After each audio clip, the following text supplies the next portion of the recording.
This is Tom Hirst reporting for KLTV. Here this week to speak to Simon Grayson ahead of this weekend's big London clash at Selhurst Park against Crystal Palace.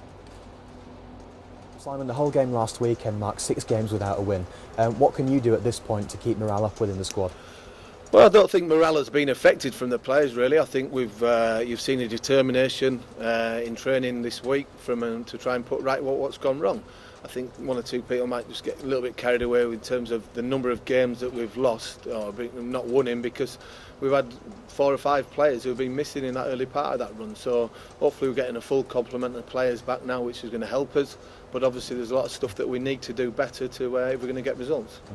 It was asserted that the goals let in last weekend were majoritively the fault of the defence. I understand you've had chats with the team about this in recent weeks. But when the pep talks don't work, what other action can you take in terms of dealing with the problem? Well, first and foremost, it's a team game and you have to defend from the front and you have to make sure that you do whatever you can to stop the opposition with the ball. But obviously, and individuals have to make sure that they do the jobs properly as well. Ultimately, you try and get the right formula and the right balance of the team that you're looking to put out, which will help you not concede goals, but obviously try and score them as well. The game was also, of course, marred by the Alan Lee incident, and he will now go on to serve a 3-match ban. How do you approach these situations in terms of discipline? Do you wait for the FA to make the decision themselves, or do you take some kind of action in your personal capacity? Well, I think the FA have already made their decision, so Alan will obviously serve the 3-match ban, and Alan's foolish in what he's done because the game was finished. He'll be disciplined by the club as well internally, so everything's been put to bed now. It's finished. It's not something that Alan will look back with being very joyful in what he's done. He's affected the players himself, and basically we're going to miss a player or have a player available for selection for 3 games now, which is foolish of him.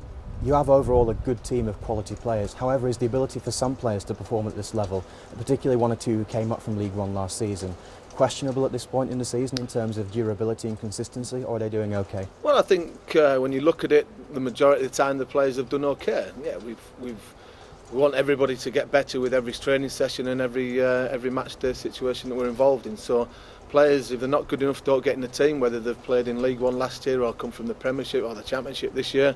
They have to make sure they're producing performances, and ultimately then it's down to me to get the right team, right selection to go and win a game.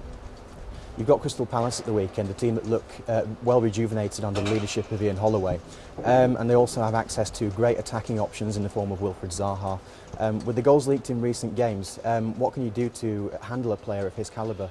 Well, I think it's a great motivation for the individuals who will be playing against these players to go and produce a performance and say, right, I'm up against this very talented player or players, and I have to go and produce a performance to the highest level. And if I produce a performance and keep a player quiet, then I can look back on a good day's work done, to be fair. So, excuse me. So the individuals have to perform, the team have to perform and give protection to the other players in around them.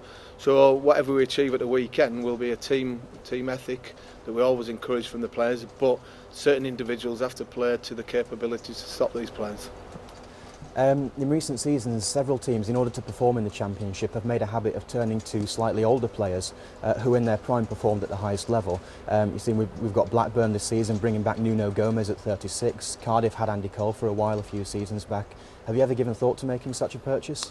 Well, we'll address the situation. You're trying to get the right balance between having these older players that have still got the right attitude and desire to perform, but obviously the other side and got the legs to go and able to do that, but obviously they do have the experience to guide the younger ones through. We have got a young group, but you have to get the right ones if you're going to bring experienced players in. We've still got some experienced players here, probably quite not enough, I don't think, to help others out. So the younger ones will be learning from the experience, but do we go and get somebody who's 36, 37? You have to wait and see. You mentioned Gomes, he's hardly played this year.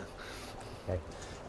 How are you doing in terms of squad options? I mean, obviously, aside from Alan Lee and Sean Scannell, are things constantly improving at this stage? Yeah, Sean Scannell's fine, he's back now. He'll be involved this weekend somewhere.